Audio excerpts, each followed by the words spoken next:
मुंहिंजो नालो कलश दिलीप विधानी आहे ऐं मां नागपुर जो रहवासी आहियां। मां नाए कक्षा में पढ़ंदो आहियां। मुंहिंजो विषय आहे चेटी चंड ऐं सिंधी। सब जूं आशूं पुॼाई झूलेलाल साईं, सब जूं आशूं पुॼाई झूलेलाल साईं, जय झूलेलाल। हिन धरतीअ ते जॾहिं बि ज़ालिमनि, दुष्टनि, पापियुनि आम इंसान जे मथां ज़ुल्म ऐं अत्याचार कया आहिनि, तॾहिं भॻवान भक्तनि जो सॾु ॿुधी इंसानी रूप में अवतार वठी पंहिंजे भक्तनि खे बचायो आहे। सिखनि जे गुरुनि 10 अवतार वरिता ऐं 11हों अवतार हो गुरु ग्रंथ साहिब।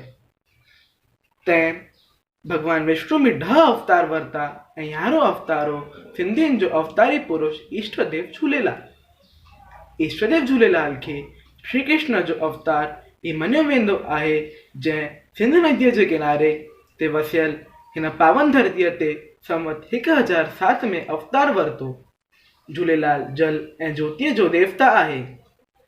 भारत जे टुकड़नि खां पोइ सिंध प्रदेश मां लॾे आयल सिंधी अजे, अटे ऐं लटे जी तलाश में पूरे सॼे भारत में फैलिजी विया।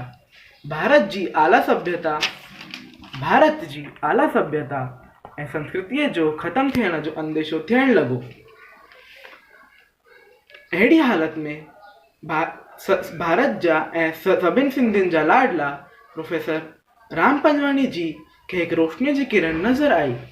हुननि महसूस कयो त नई जॻह ते सिंधी हिन करे दुखी आहिनि कि हुननि वटि न रोटी आहे, न ज़मीन आहे ऐं न भॻवान।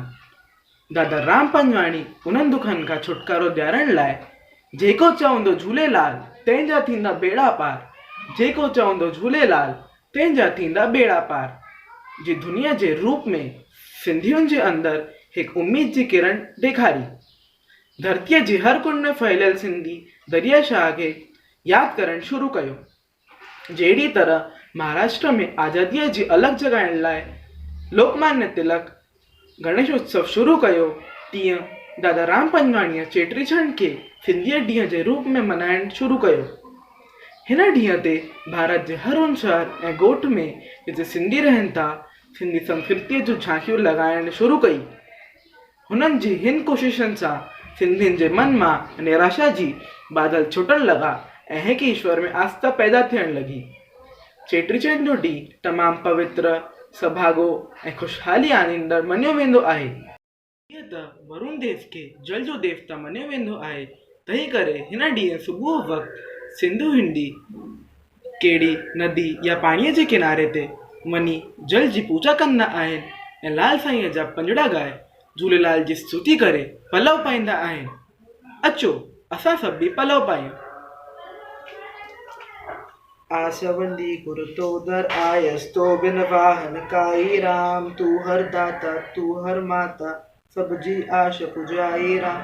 पाए पलो मां पेरे प्यासी आयस थे समझाई राम, तन मन धन अरदास करत में मांगत नाम सबेई राम।